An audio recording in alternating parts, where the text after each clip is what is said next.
conselho apenas ter que analisar aquilo e, de repente, se não aprovar, a pessoa tem que sair, parar de trabalhar, já recebeu o salário. Enfim, não gerar esse tipo de problema. Foi essa a colocação, por isso eu acho importante a colocação ali. A ideia foi limitar a utilização do ad referendo para que a gente não volte a ter situações como já tivemos no passado de ad referendo ser usado de maneira ampla. Acho que ali realmente é boa essa colocação da editar resolução, portaria e instrução, porque dá uma especificada melhor, né? Decisão é muito amplo mesmo. Mas a ideia de colocar essas coisas ali foi de justamente impedir essa utilização do ad referendum antes que o plenário analise. Né? O plenário vai analisar, lógico, mas do jeito que está hoje, vai analisar depois, se o reitor eventualmente fizer a nomeação primeiro. Então a ideia, e a pessoa já começa a trabalhar, essa seria a ideia, já tem efeito a portaria antes de ser trazida para o plenário. Não é isso? Depois do plenário só, se não concordar, é anulada a decisão. Então a ideia seria não permitir que ela tenha efeito antes de ser analisada pelo plenário. Nesses casos, se entendeu, seria necessário.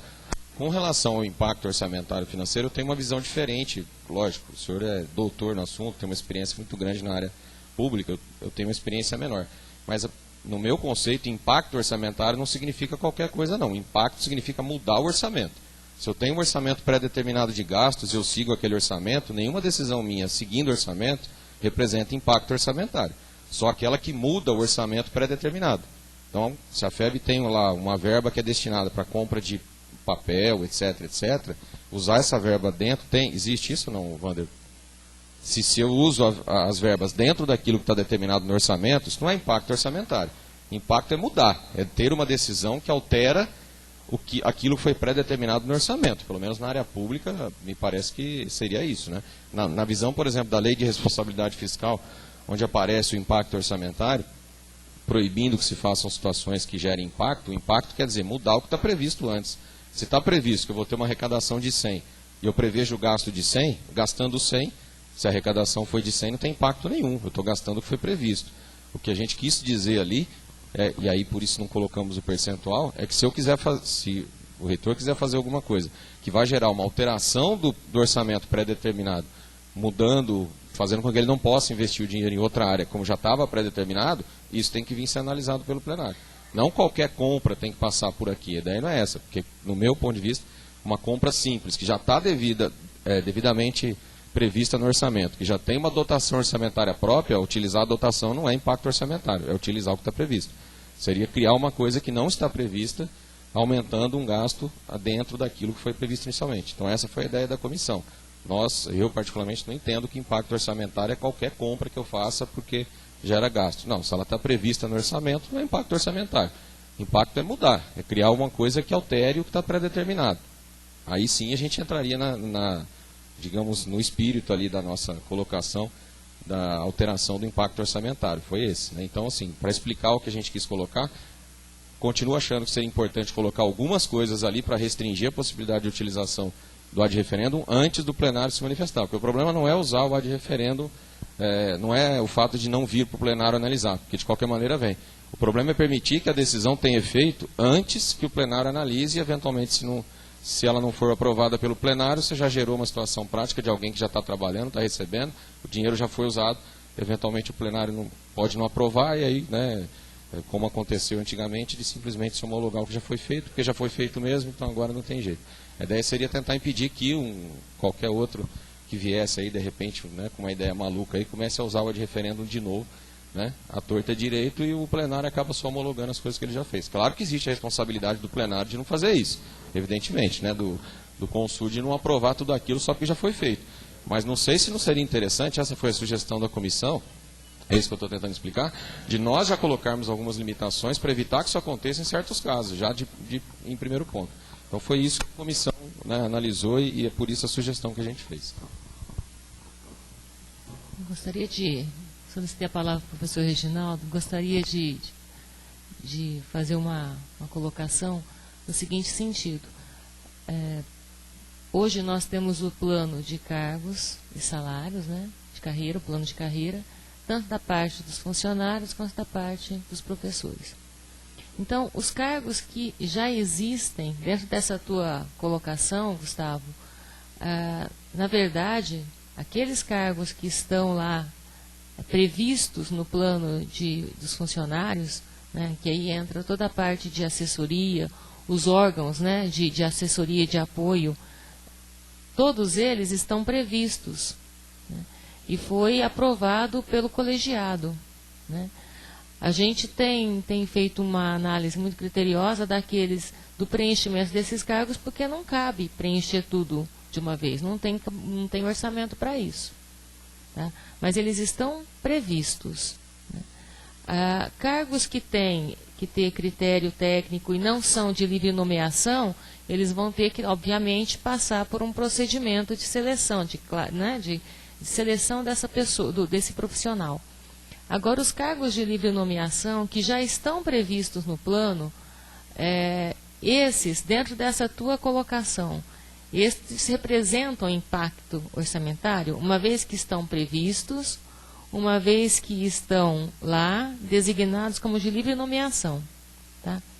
Outra coisa, o que você coloca, você tem toda a razão, eu concordo plenamente com você. Só vejo a necessidade de nós estabelecermos nossos procedimentos e o nosso calendário interno, que tem que ser cumprido as etapas. Por exemplo, não dá para a gente fazer uma análise se realmente gera ou não impacto financeiro se nós não conhecemos o orçamento da instituição. Então, nós não temos um orçamento. Nós não temos. Né? Todos nós sabemos, nós temos que melhorar muito, caminhar muito nesse sentido. Né? Então, por exemplo, se nós temos lá, nós estamos construindo o nosso PDI. Se no PDI estiver estabelecido, depois disso discutido, acordado internamente, a comunidade aprovou o PDI, que prevê para, vou colocar um exemplo que não é nada real, tá? Só mero exemplo. Se tiver prevista a construção de um ginásio poliesportivo, para daqui a 4 anos, 5 anos, não sei, 10 anos, ou 3 anos, 2 anos, talvez por imposição dos órgãos reguladores num prazo menor, se isso estiver no orçamento, isso sim, está lá, está previsto, tem uma dotação orçamentária para aquilo, está tudo correto. Então, dentro do que você fala, eu concordo plenamente. Só vejo a necessidade de, posteriormente, de aprovado o estatuto, o trabalho não finaliza aí. Fica muito claro para a gente que nós temos que estabelecer, organizar a casa, né, internamente, que todo mundo conheça, inclusive que o colegiado aprove o calendário anual do que tem que ser elaborado, trazido a esse plenário, discutido e aprovado. Então, aí sim, aí faz sentido de pensar dessa forma.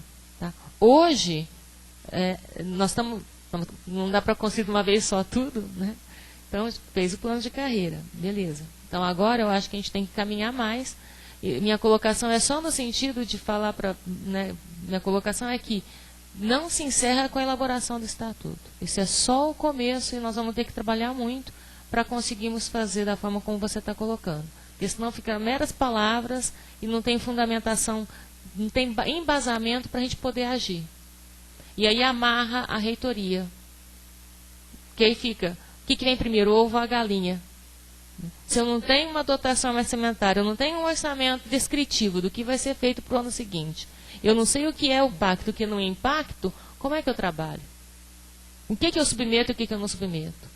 O que é, entendeu? Então, aí, nesse sentido, eu acho que estabelecer um valor máximo, um teto, né, ou um valor a partir do qual é necessário ter o aval do colegiado, aí eu acho que amarra um pouco, enquanto a gente não tem esses procedimentos internos. Bem, eu gostaria de fazer uma consideração de um modo geral, né, de ordem geral. É muito natural que haja uma tendência de estabelecer maiores controles nesse momento na administração, né, no Poder Executivo, vamos dizer assim. Porque nós viemos de uma situação em que o controle praticamente inexistia, né? E nós somos testemunhas aqui de muitas e muitas decisões que passaram de uma maneira atropelada pelo Conselho Universitário, enfim. Então, de uma situação de praticamente ausência de controle, agora nós estamos correndo o risco de chegar numa outra situação de controle total.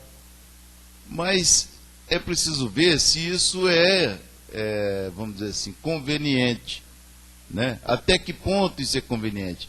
Porque nós podemos chegar ao ponto de sufocar a administração, impedir a administração de funcionar normalmente. E mais, aproximar a FEB cada vez mais do modelo de administração pública, o que nós queríamos e quisemos tirar, justamente porque a FEB trabalha num ambiente competitivo, de mercado, de iniciativa privada. Se a gente amarrar todas as decisões da administração aos procedimentos de administração pública, nós vamos estar retornando ao estilo de administração pública e tirando a agilidade da administração. Então, eu estou falando assim de um modo geral, né? É uma observação de um modo geral, que nós devemos ter esse cuidado, porque a realidade é que a FEB trabalha no mercado, ela compete no mercado, compete com instituições que têm dono, um dono que decide, acabou, ele decidiu, não precisa de nada disso, de referendo, não precisa nada, estatuto nem nada, decidiu, está decidido, já manda fazer e pronto, no outro dia já está pronto. Essa que é a realidade. Nós estamos sujeitos aí, estamos competindo com esse tipo de instituições. Então nós devemos ter esse cuidado, para não exagerar nem de um lado e nem do outro, nem deixar sem controle, mas também não sufocar a administração, tirando a sua agilidade, tá certo? Bom, isso de uma ordem geral. Agora, eu quero citar um exemplo aqui. Primeiro, a CICI colocou de maneira muito tranquila e clara a questão de nomeação de pessoas para cargos, etc. Né? É preciso lembrar isso, quero reforçar essa ideia. Para que alguma pessoa seja nomeada a um cargo, num cargo aqui na FEB hoje, em primeiro lugar, o cargo tem que ter sido criado. E para que o cargo seja criado, é preciso que a resolução, a portaria, né? A portaria que cria o cargo tem que ser aprovada aqui no Conselho Universitário e tem que ser aprovada no Conselho Curador, com antecedência. Nesse caso de criação de cargo, não existe ad referendo. É só ver a lei, que a lei diz antecipadamente criados com aprovação do Conselho Curador e Conselho Universitário. Então, veja bem, a questão que pode chocar, primeiro, é a questão da criação do cargo. E essa criação do cargo tem que ser feita mediante portaria, que será anteriormente, antecipadamente aprovada pelo Conselho Universitário e pelo Conselho Curador. Bom, criado o cargo, a nomeação é outra história, é o que a CIS colocou. A designação, nomeação é outra história. Aí vai, vamos dizer assim, de acordo com as possibilidades da instituição, com a conveniência. Se for um cargo efetivo, tem que fazer concurso no processo seletivo público. E isso aí demora, nós até estamos preparando um aí, né? Isso demora, não é assim de repente. Mas se for um cargo de livre nomeação, que pode existir também, então isso aí tem que ser de acordo com a conveniência, né? E a possibilidade da instituição, você tem que ter essa agilidade, né? Então, eu vou citar um exemplo. Nós temos uma reunião do Conselho Universitário agora no final do mês, né? Final de agosto. Então, realizamos a reunião do Conselho Universitário. A próxima vai ser só lá em dezembro. E se surgir a necessidade da nomeação de uma pessoa para um cargo já criado, né? Se essa necessidade surgir lá em setembro, em outubro, nós vamos ter que esperar dezembro. Ora, dezembro, a lei já foi, né? A iniciativa privada já foi há muito tempo. Então, é essa questão, é isso que está em colocação. Eu concordo, em tese, com as colocações do Gustavo, mas quero ponderar isso, né, que nós não podemos tirar totalmente a agilidade, a flexibilidade da administração. Agora, nesses casos, que eu estou dizendo, não para criação de cargos, mas para nomeação, designação, porque os cargos já foram criados nesse caso. Tá certo? Agora, a questão do impacto orçamentário financeiro,